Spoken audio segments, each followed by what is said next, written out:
Good afternoon again.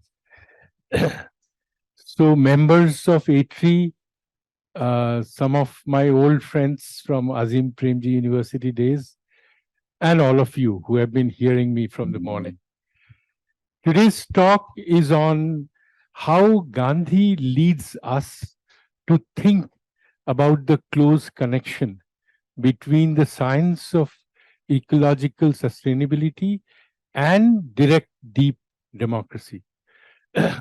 So first we will see Gandhi as a scientist, then Gandhi as a sustainability scientist, as many of you in ATREE are, and then Gandhi as a deep democrat or anarchist, and then see how we have to bring these two things together today if we have to do something meaningful to save ourselves from this incredibly wonderful and yet disastrously catastrophic industrialism in which all of us are so deeply enmeshed. So Gandhi came to Bangalore about 100 years back in 1927, and he gave a talk at Indian Institute of Science to the students there. You can find excerpts of that speech in an article written by Shambhu Prasad. He's an alumnus of IIT Madras and currently professor at IRMA. So Shambhu wrote an article. It is titled "Towards an Understanding of Gandhi's Views on Science," and it was published in 2002 in EPW. So here are a few pertinent lines. Gandhi tells the students, "I expect much more from you than from the ordinary man in the street.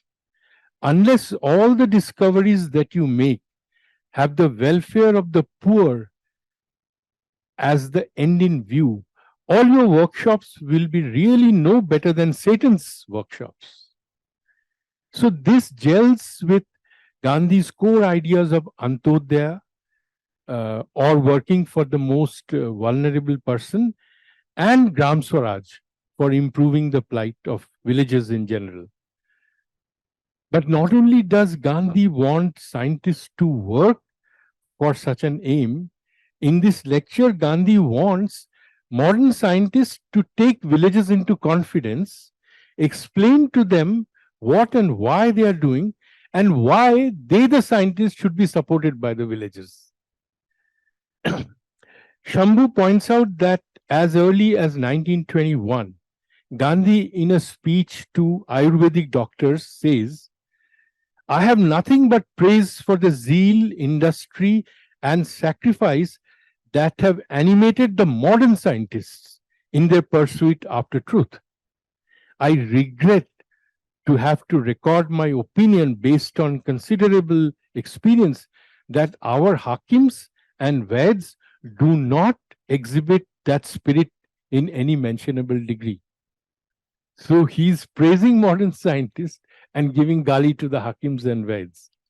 And then Shambhu goes on to show that whether it is Ayurveda or Charkha or the various other crafts started by the Khadi movement and the All India Village Industries Association set up by Gandhi in 1934, and even for peace and non-violence, Gandhi time and again asked people involved to follow the scientific method of experimenting, recording, publishing, discussing with peers, and then bringing suitable changes as per the need of the day. I will not go into any more details, but you can read this nice article by Shambhu to see how Gandhi's life defined a space for alternative science for civil society that would operate with different methods and values, as I have pointed out with Antodaya and Gram Swaraj. Now let me come to Shiv Vishwanathan. Some of you might have read or heard about him. Shiv Vishwanathan nowadays defines himself as a social scientist associated with a group called Compost Heap. Imagine that. So in 1997, Shiv wrote a book, A Carnival for Science, and the last chapter is named reinventing Gandhi. So he wants a reincarnation of Gandhi today. And in this essay, he writes, today's Gandhi would have studied science rather than law in a large Midwestern university in America. Instead of entering into the confines of vegetarian and feminist groups, he would have joined a radical science group. It would be something more anti-nuclear and ecological. He would have initially liked groups like John Todd's The New Alchemists or the Amarillo Ovens Institute for Soft Energy Paths, or maybe the Gaia Network, comprising of scientists like Lynn Margulis and James Lovelock. These would have been the equivalents of Ruskin, Thoreau, and Tolstoy, the dissenting sages of Gandhi's own time. Louis Mumford, like his old master Patrick Geddes, would have fascinated him. And then Shiv says this, tongue-in-cheek, Ivan Illich would have been closest to him, but he would have been troubled by finding Illich more Gandhian than he himself. So today's Gandhi would like to return science to the community where one interacts with everyday questions ranging from the mundane to the esoteric. When theories like Khadi are spun at home, science would not just be an abstract problem solving, nor would relevance be ordained by the bureaucrat. The scientist would care, heal, preserve, nurse, and realize that there is an inventiveness to maintaining, preserving, and preventing. The community of science would vary from city to city, village to village, studying plants, the sky, forests, wood, seasons, stone, houses, flowers, soil, tools, yet each community would add to the ocean of alternatives. This, as far as I understand, is close to what ATREE probably does in its community conservation centers. Shiv continues, I imagine Mohandas Karamchand Gandhi armed with a PhD in science, returning to be a CSIR pool officer. In the late 90s, this was a big thing. Scientists didn't have enough jobs, so they were made pool officers in the CSIR labs. This was written in 1997. Today, Shiv might write, one can imagine Mohandas Karamchand Gandhi armed with a PhD in ecological sciences coming and joining ATREE as a fellow.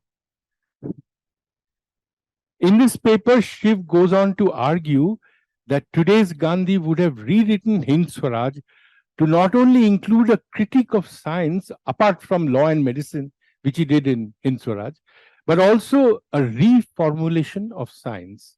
And instead of condemning cities outright, he would talk about agricultural theory of the city, not just saving a park or a lake or this thing, and a much more playful vision of work and waste, among other things. So far we have seen Shambhu Prasad argue that Gandhi wanted the scientific spirit to pervade all the work being done by traditional Vaid and those working with traditional crafts and traditional industries. As for formal scientists, he wanted them to pursue the core Gandhian values, and he coined the word Satyagrahi scientist. So he wanted Satyagrahi scientist. And then we saw Shiv Vishwanathan imagine that today's Gandhi would be an ecological scientist. Let us now elaborate a little more on Gandhi's ecological sustainability credentials. Who better than Ramchandra Guha to do this?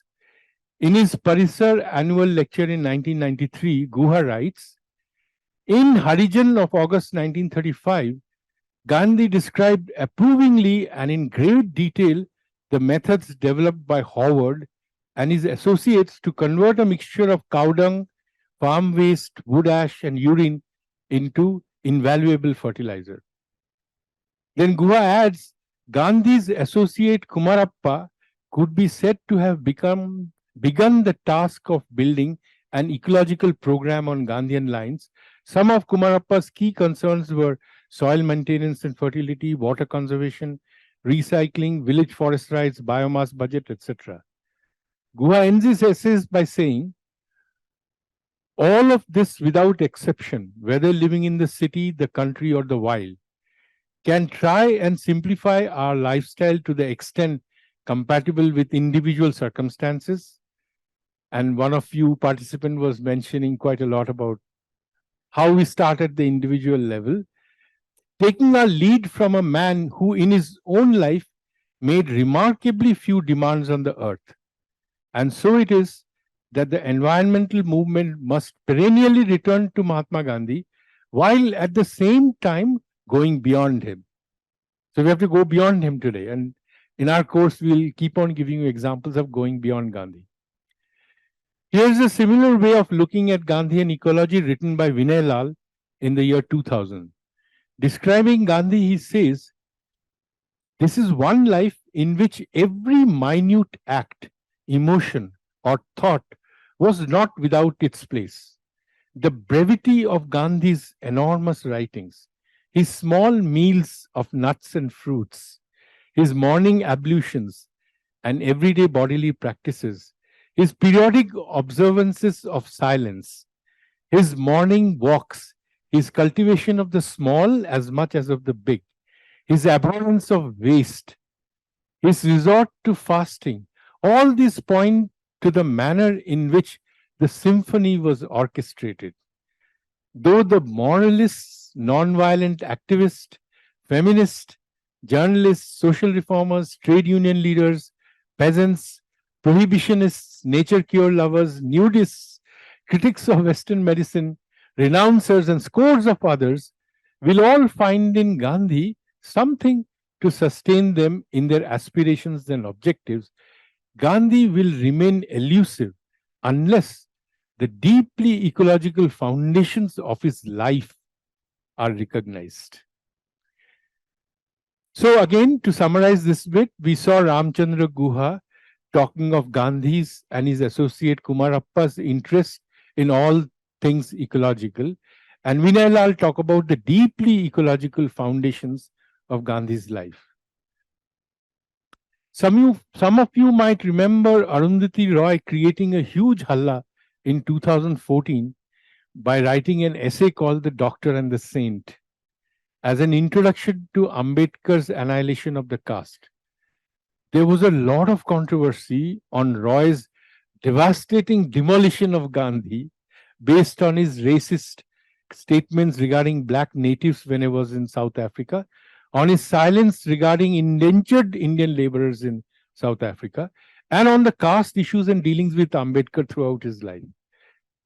But when reading that blistering attack on Gandhi, I was taken aback on how she ends the essay. Here is how Arundhati Roy ends the essay. She says, to Ambedkar and to most Dalits, Gandhi's ideal village was understandably a sink of localism, a den of ignorance, narrow-mindedness, and communalism. This is a very famous line of Ambedkar. The rival utopias of Gandhi and Ambedkar represented the classic battle between tradition and modernity. If utopias can be said to be right or wrong, then both were right and both were also grievously wrong. Then Arundhati adds, Gandhi was prescient enough to recognize the seeds of cataclysm that was implanted in the project of Western modernity. And she quotes Gandhi, God forbid that India should ever take to industrialism after the manner of the West. The economic imperialism of a single tiny island kingdom is today keeping the world in chains. If an entire nation of 300 millions took to similar economic exploitation, it would strip the world bare like locusts. So this was Gandhi's quote, and Arundhati Roy quotes this. Then Arundhati Roy continues, as the earth warms up, as glaciers melt and forests disappear, Gandhi's words have turned out to be prophetic.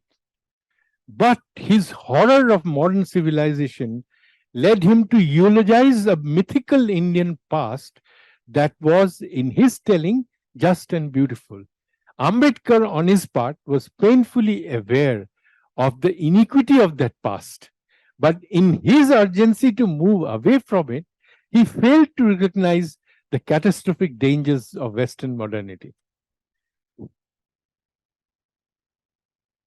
So, what I want you to note is that even such a severe critic of Gandhi as Arundhati Roy recognized that Gandhi was more right than her preferred hero Ambedkar as far as evaluation of industrialism leading to eco disasters was concerned. In a similar vein, in the year 1930, Aldous Huxley wrote a strong denunciation of Gandhi in the essay What Gandhi Fails to See. Shambhu Prasad, in his article, mentions this and quotes Nehru's reply to Huxley, distancing the Congress and himself from Gandhi's views on industrialism. But 2 years later, Huxley wrote his most famous book, which was Huxley's most famous book, Brave New World. Yes. So after writing that first essay, in 2 years later, Huxley writes Brave New World.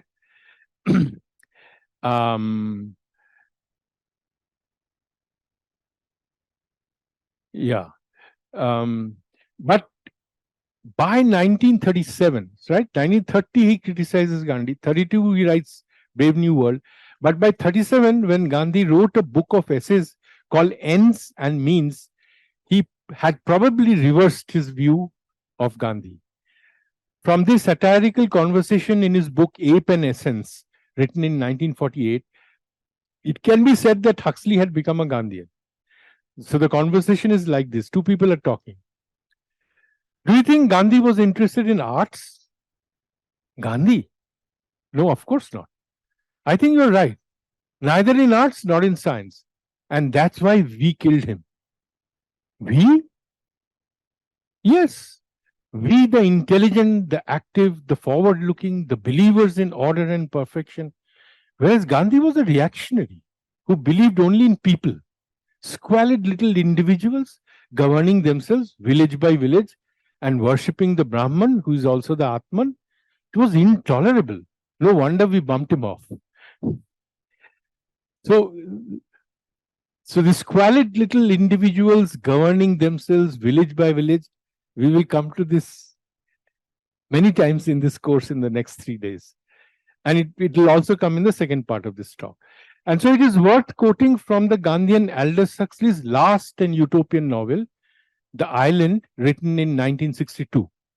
So in answer to the question, how early do you start your science teaching? So the teacher replies, we started at the same time as we start multiplication and division. And first lessons in ecology. Never give children a chance of imagining that anything exists in isolation. Make it plain from the very start that all living is relationship. Show that relationship in the woods, in the fields, in the ponds and streams, in the village and the country around it. Rub it in.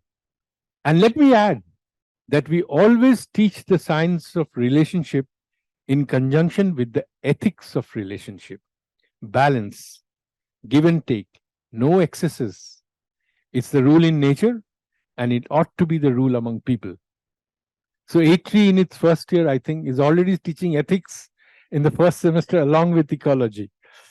So here we see that the once skeptic Aldous Huxley, but later turned Gandhian, talk about ecological education for all children way back in 1962.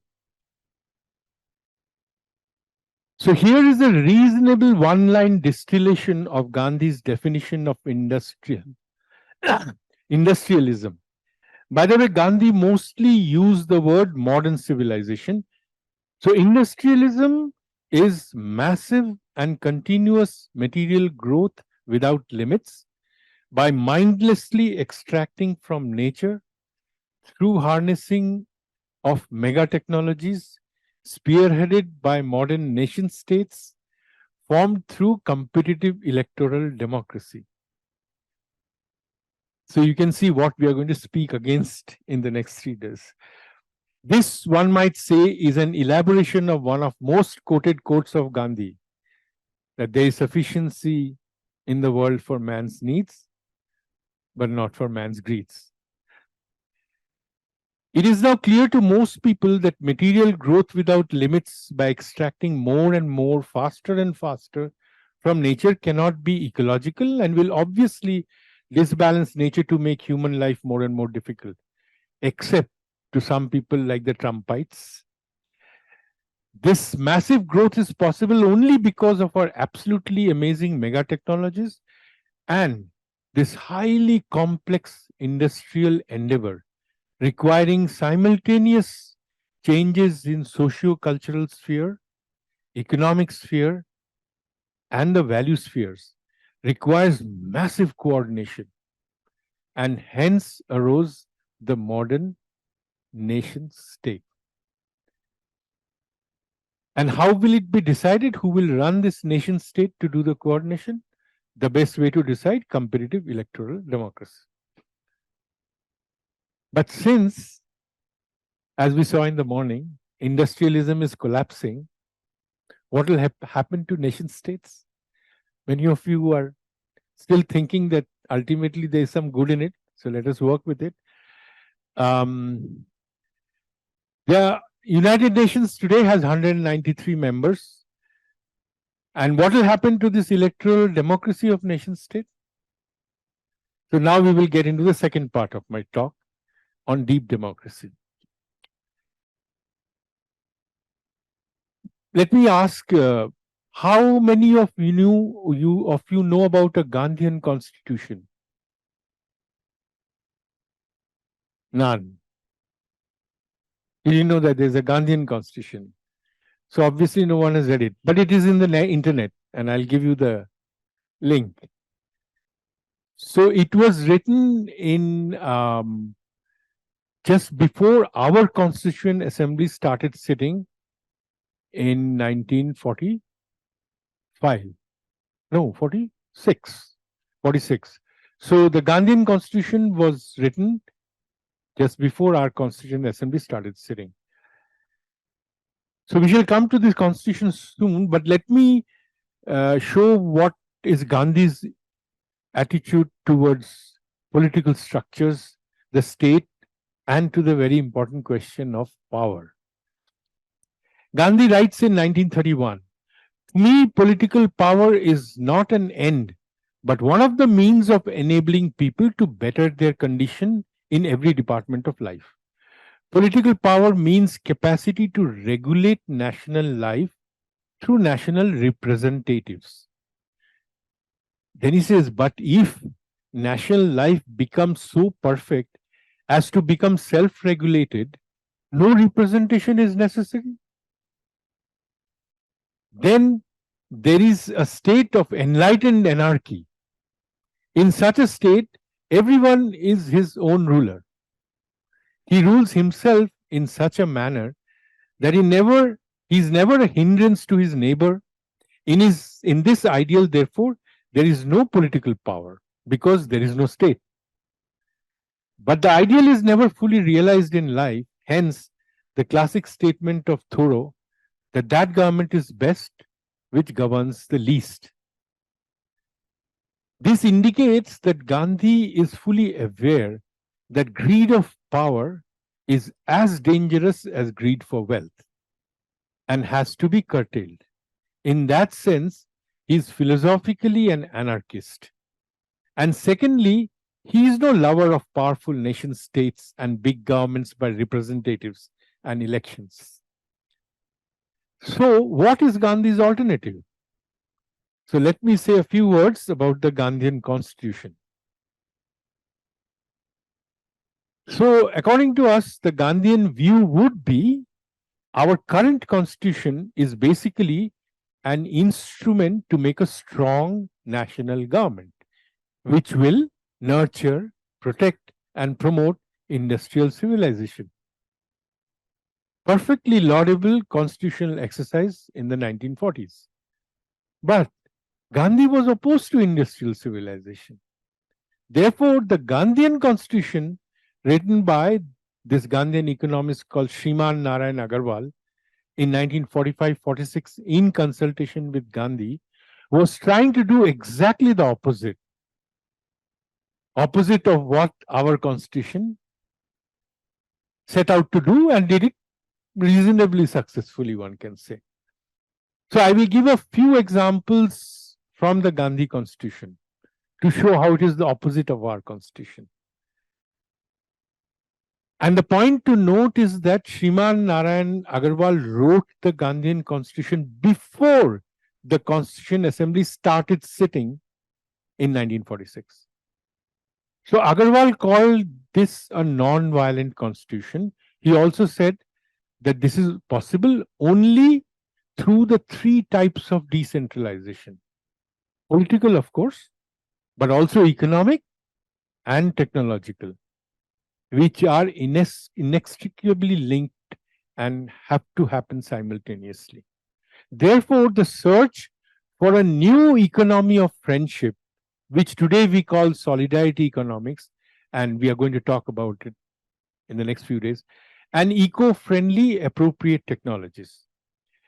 So this idea that you must have all kinds of decentralization together, this was illustrated nicely by another Gandhian activist scholar, Sailen Ghosh, in an article titled The Unstable Foundation in the seminar of December 1984.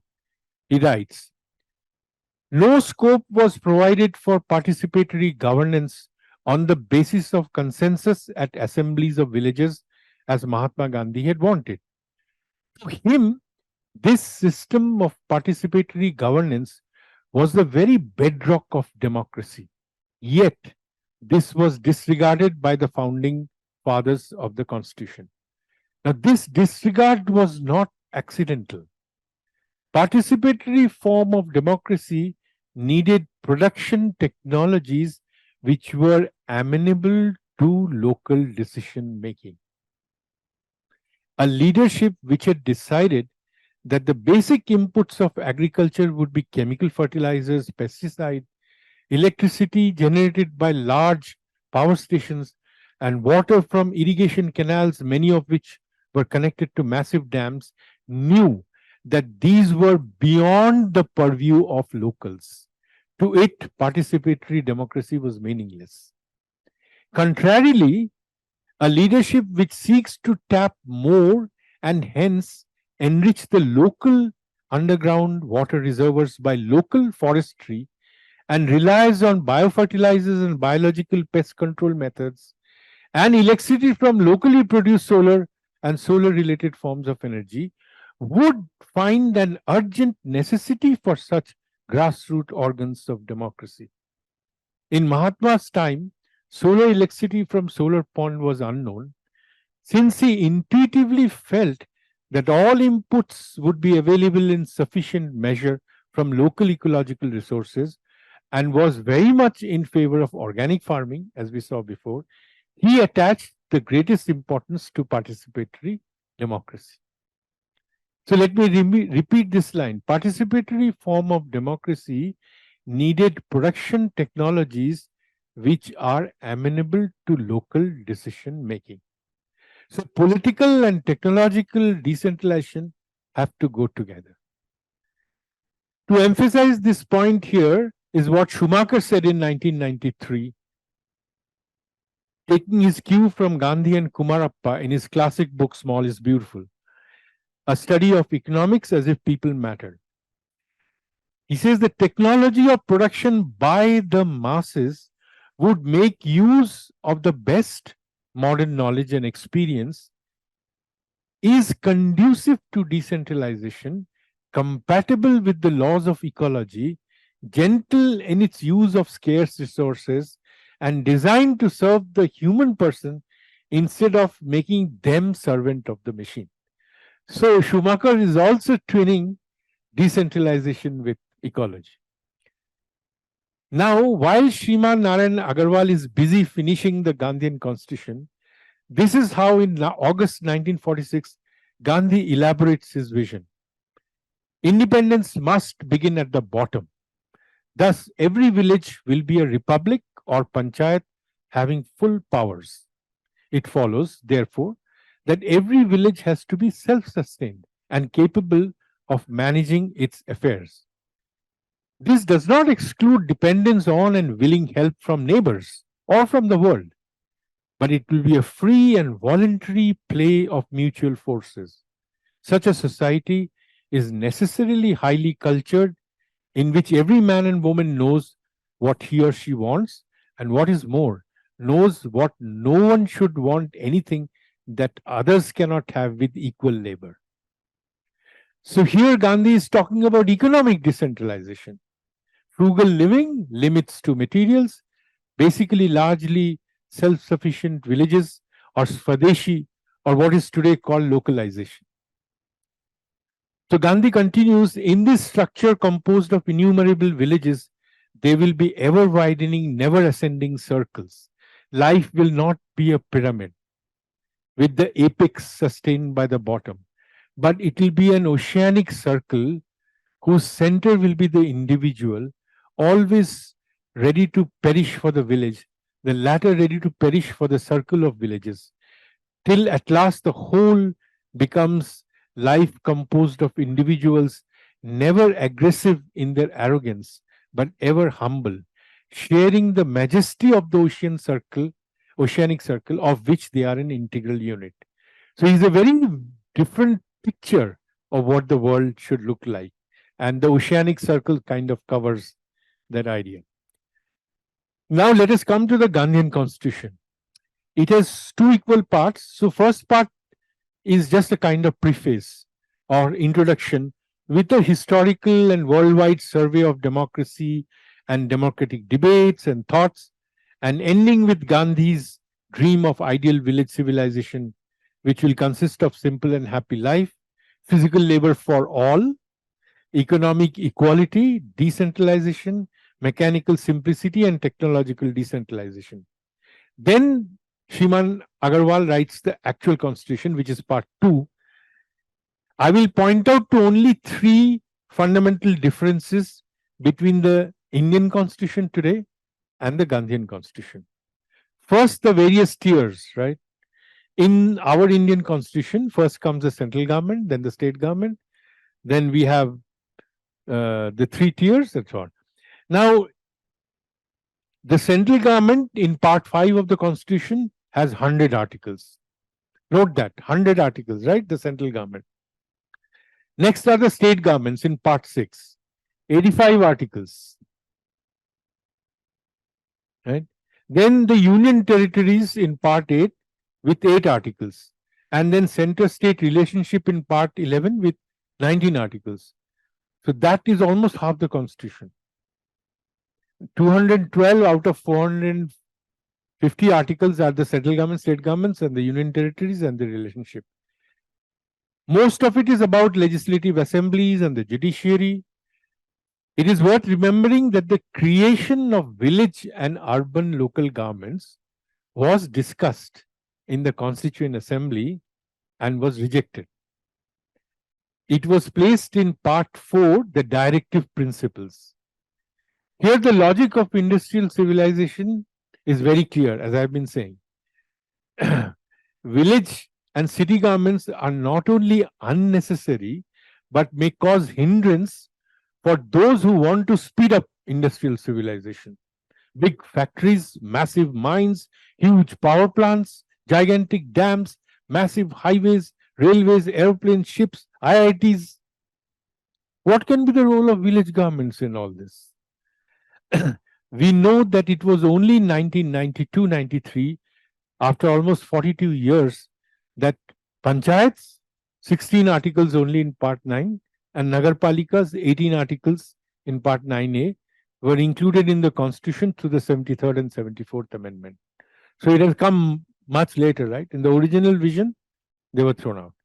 Now let us look at the Gandhian constitution. Now see the contrast. In Gandhi's constitution, first is chapter 6, is the panchayat. In every village, not panchayats of today for 5-6 villages.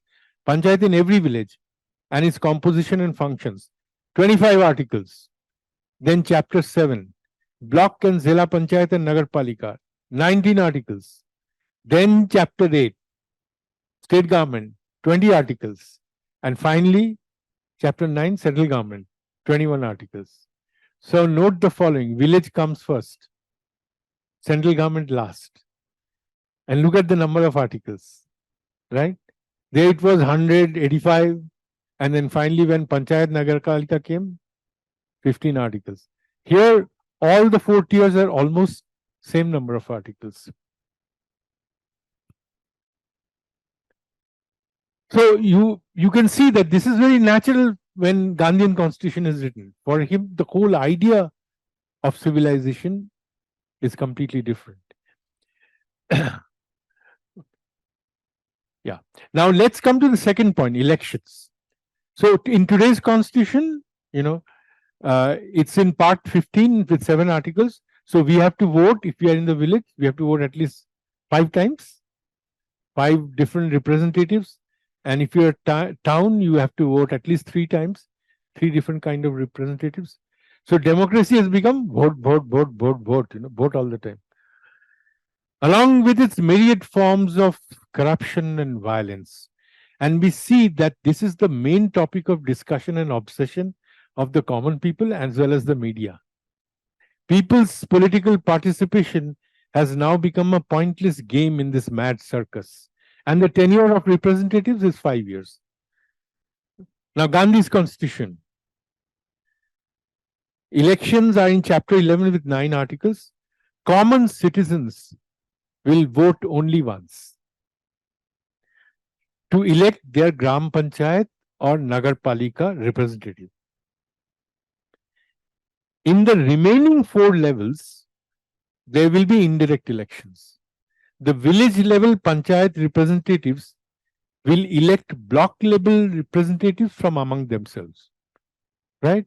So if there are 40 Panchayats in a block, so these 40 Panchayat members from among themselves will elect block Panchayat members.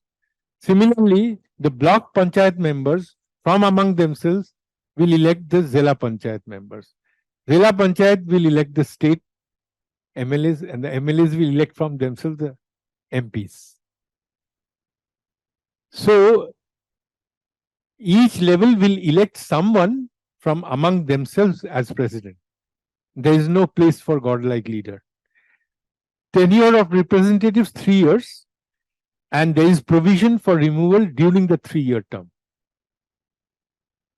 So essentially, Gandhi's constitution can be seen as an attempt to nip in the bud this monstrous national level electoral democracy all over the world. Now, third point, functions at different levels. So you can already imagine the functions of Gram Panchayats are many. Agriculture, cottage industries, trade, primary education, culture, adult education, libraries, sports, dance and music, sanitation, general medicine, village protection, justice, taxation, accounting. So most of the work related to life is being done at the Panchayat level. A task at block, district and state level is to audit and coordinate the work of the level immediately below it. So state will audit district, district will audit block, block will audit so on. All 3 levels will have cooperative banks and have marketing systems for their respective areas. Block level will have medium hospitals and maternity clinics. District level will have major hospital and specialty hospitals at the state level. District level will handle medium irrigation systems and state major irrigation systems. Roads outside the village, responsibility of the block. Central level functions will be restricted to some coordination of planning among states, currency, customs, and foreign trade, army, police, which is the same, interstate transport and communication, and few large industries as per demand of the state. So you can see in this vision, the center actually doesn't have much work.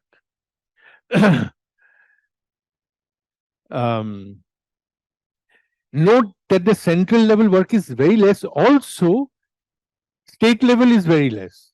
Village panchayats and blocks and district governments have more responsibilities and powers. This is exactly the opposite of the Constitution of India. Also, in the Gandhian Constitution, the upper levels can advise lower levels on their assigned works, but cannot impose their opinion. So you are free to advise, but it is up to the village whether it will listen to upper levels or not. So we can say that Gandhi is broadly looking for a classless, stateless, direct democracy where no one has much power and which will gel with frugal and prosperous and eco-sustainable living. In other words, the three legs on which his Gram Swaraj will stand are economic, technological, and political decentralization, all three together. So, in our course, Living Utopias, I and Pallavi talk about a lot of actual examples of such efforts in India and the world. We will talk about Mendha village and Kochi Mahagram Sabha in Gadchiroli district of Maharashtra, with which ATREE is also associated. We will talk about the Zapatista movement in Chiapas province of Mexico, the ideal traditional kibbutz of Israel, among others. And we call these living utopias. In these examples, they have carried Gandhian democracy spirit further to create vibrant Gram Sabhas or community assembly. So here is a quick distillation of what these living utopias mean by deep and direct democracy. All adults participate in assembly and also adolescents above age 12. So this is very important. Not everywhere, but we'll give examples where not just adults, all adolescents above 12 also participate. The assembly meets regularly, at least once a month, and more if necessary, not just for festivals or marriages or for an emergency like they usually do where such Gram Sabhas exist. There is no long-term chairperson. Best if the chair is changed every month or after 3 months. The assembly is the supreme authority and makes all important rules and decisions such as on ecologically sustainable livelihoods, social issues, judicial issues. The assembly, this we have added a little bit. The assembly is not a dry, dreary meeting. It should involve food, music, dance, storytelling, recitations, theater, films, etc. The assembly continuously debates and evolves its vision of a good society. On the basis of that, they will always deliberate what they should be doing, what they should not do, and what they should be doing very carefully. Consensus decision making is the preferred way. Majority voting is rare. The assembly makes various implementation committees which are of limited duration. A large number of villagers are part of such committees. So in essence, the whole village is running itself. The assembly has some arrangements for necessary knowledge input from external sources. The Adhyan Mandalis of Mendha is one example. Assembly selects representatives to larger collectives of such communities for limited periods, like 5 or 10 communities, 50 or 100 communities. You know, that oceanic circle. More. Each larger and larger collective has specific appropriate responsibilities. These larger collectives do not have more power than an individual community. Or in other words, there is no power pyramid or hierarchy. They are like concentric circles at the same power level like oceanic circles. So I'll end up by raising these two things, that what do we do? What do we do about this Gandhian idea today? So I have two suggestions. One suggestion is to bring together, as my talk implies, ecology, sustainability, conservation work with which ATREE does, and the new political structure of direct democracy. That is the Gram Sabha. In other words, there has to be an effort to catalyze vibrant Gram Sabha. As of now, it doesn't seem that it will happen by itself. Secondly, we still don't have a clear picture on how to involve the younger generation, the adolescent youth. I did not talk of Gandhi's Naitalim, but remember Aldous Huxley's views on teaching science? You start with ecology.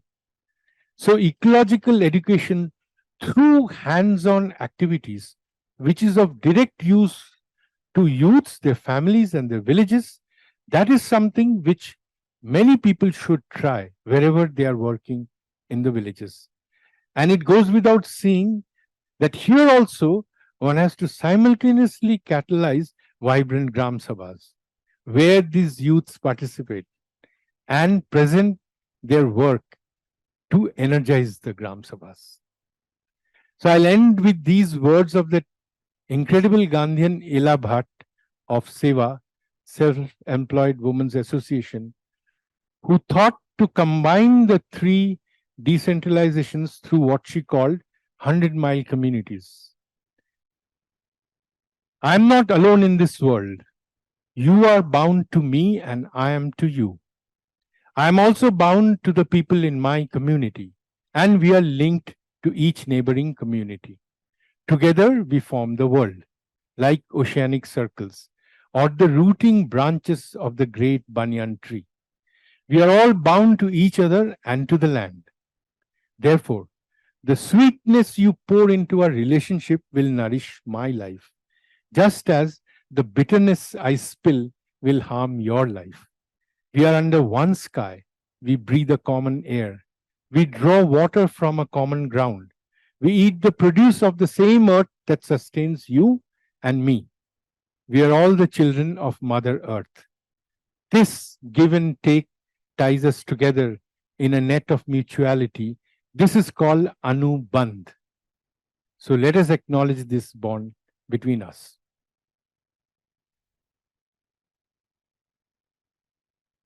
So Ela Bhatt had come to Azim Premji University and she titled her talk, Gandhi is with us.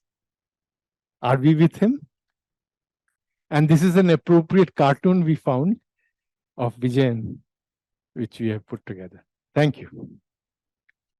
Yeah. So I think in the 1940s, 30s and 40s, a lot of things were happening. And in a sense, both Tagore and Gandhi knew that creation of an Indian nation is inevitable. I mean, it's not that they could have stopped it and say, let others people become a nation, we will not become a nation. At that time, it was very difficult.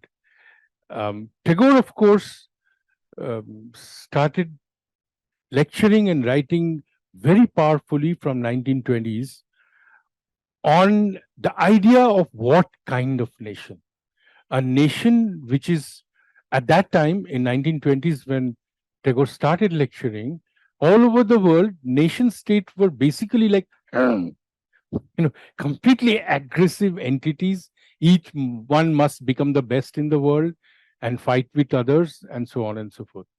And Tagore gave these lectures at a very bad time. He went to Japan, and when Japan was in his, full powerful patriotic nationalistic mode, he said, you are copying the West and you are doing everything wrong. And Ramchandra Guha writes in his introduction to nationalism that when Tagore reached Japan, thousands of people came to receive him. When he was leaving Japan, no one came except his host, because they were very angry with him at that time. And same happened to him when he went to USA. He went and gave lectures, and gradually he started scolding them. That what kind of nation is this? You only want to beat others. So then they also said, "Ki bhago yahan se. We have to pay to listen to you scolding us. What is this?" So, but as I quoted that particular thing about nations, but as a future ideal, both Tagore and Gandhi did not want this geographically bound, very strong, aggressive nation state kind of thing. And Tagore wrote something called a Rural Reconstruction Charter in 1906. And throughout his life, Tagore said that, like Gandhi in Hind Swaraj, in the very second chapter of Hind Swaraj, the reader says, What do you want India to be? He says, carbon copy of England, right? So the Gandhi said, this is not my idea of Swaraj. So you can see that in Gandhi's thoughts, some kind of idea of everyone living together, and Tagore, of course, where the mind is without fear, that famous poem is there. So both of them, I think, uh, would agree very strongly with the way that I have been interpreting their views towards a strong nation state. Yeah, I do not know whether Gandhi answered that specific questions and how many times. Problem with Gandhi is, it's just huge. But in this constitution, you can see that he said 3 years term for representatives, and then you can be recalled even within those 3 years. This have you heard about this author called Alvin Toffler? No, doesn't ring a bell. He became very famous in the 70s. He wrote a book called Future Shock. And then in 1980, he wrote a book called The Third Wave. It's a typical futurologist book. He's saying industrial civilization is ending and something else which he called the third wave is coming. And he's given huge amount of evidences and reasons and causes explaining why it is ending and why something. But he's got a chapter on democracy. And he starts by writing a hypothetical letter to the founding fathers of the American Constitution. And he says, fathers, you did a fantastic job. You did a brilliant constitution. And it has worked for 200 years. It was so flexible as well as so guiding. It has worked wonderfully. But now, sad to say, it's done with. Finish. It's not going to work because you wrote a constitution anticipating an industrial civilization and you wrote it for it. But now that industrial civilization is breaking apart, that constitution is not going to work. And so we have to write a new constitution. I'm claiming that this is going to happen all over the world and very soon in India. And we have to write a new constitution, or maybe we don't have to write a constitution. I'll say something blasphemous that maybe in next 10 years, India will break up into 50 nations. So but if we have to write an interim constitution, I think this Gandhian constitution is a good draft to start with. This is my view. First of all, in any such talk, actually, this is the first question which is raised. Right? And I don't have a very clear answer, but I'll say some things. So, for example, pitting Ambedkar against Gandhi has been going on for many years, right? And as Arundhati says, both are right, both are wrong. But when I and Pallavi were trying to figure out that in some manner was Gandhi changing his views with regard to this whole question of Dalits, untouchability, the huge inequity which has existed in Indian society for thousands of years. And so we started finding out on various issues what Gandhi had said. And in our little Gandhi notebook, which we produced, we put some quotes of Gandhi on this issue chronologically to show that actually Ambedkar was affecting Gandhi. And Gandhi was changing his views over the years.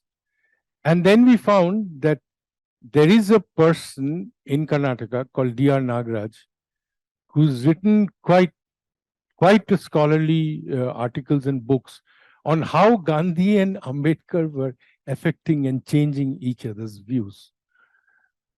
My view is that Gandhi was wrong on many of the things that he was saying about Dalits, but I think if he had lived a few more years, he would have changed his views drastically on this thing also. And today our task is, of course, We know what is the situation in multi-caste villages of India and in many parts of India. And so we have to figure out ways of doing it. But the older kind of mass political mobilization, use of violence does not, and even use of legislations has not worked. So this is an open area. We have to come up with more tactics and find out more answers. Often I tell Pallavi, when she also says that this is an impossible dream.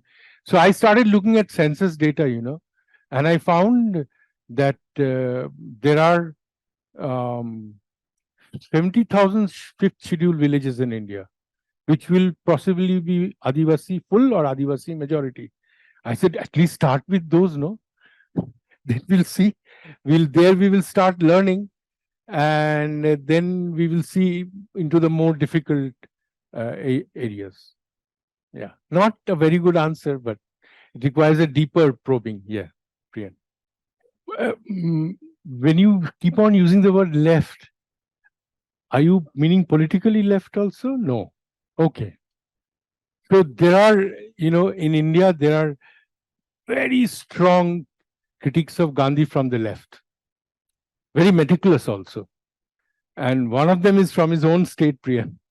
EMS Namboodiripad in 1959 wrote a book called Gandhi and his Ism. Very powerful book. I read it when I was doing my master's.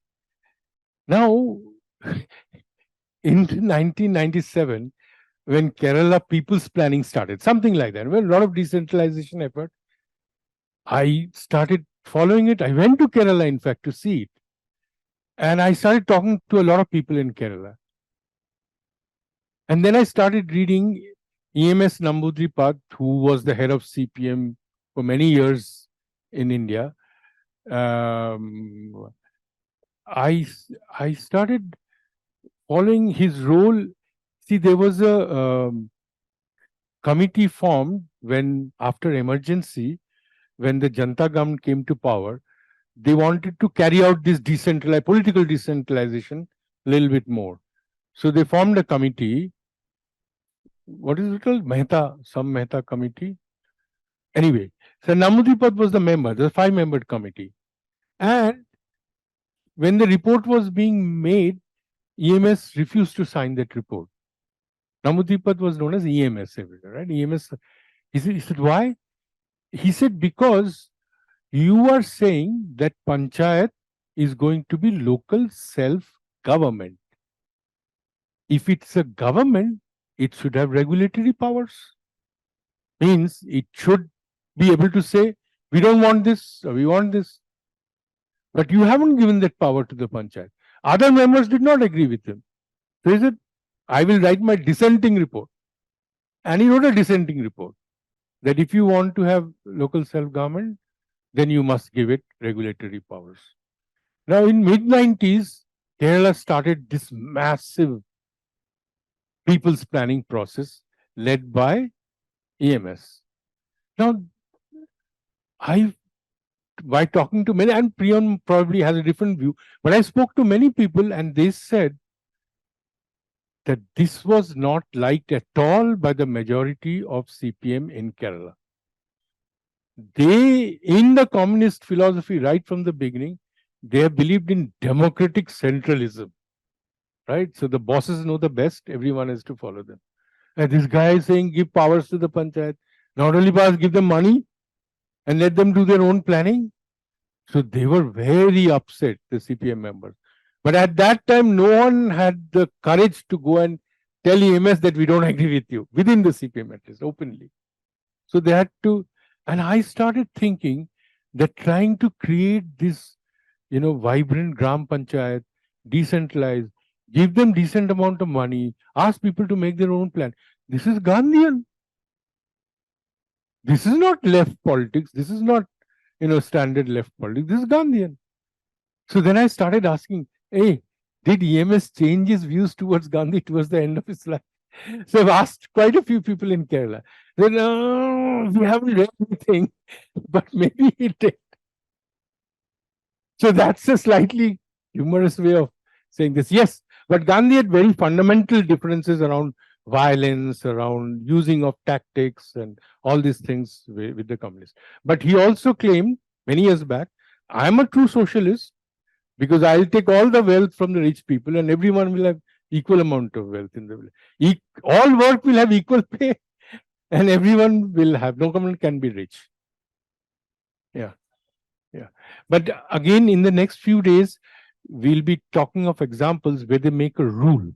So it's not on your individual goodness that you resign because we have the answers. No, I'm saying that, if before you say, but how do you define greed? How do you need your mind, your need is my greed, or etc. etc.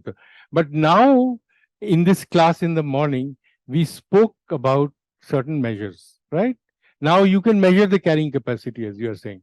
No, but you are from ATREE, so you know these ideas about carrying capacity, maybe ecological footprint. Have you heard about ecological footprint? Yeah. So there is at least, I mean, these are not perfect, but now there is a way we know that we can measure what is enough. So if you're asking much more than the enough, then you're greedy. And if you stay in, yeah. But population is not going to grow endlessly. From whatever estimates you know that the world population is going to stabilize. And who knows, maybe it can decrease also.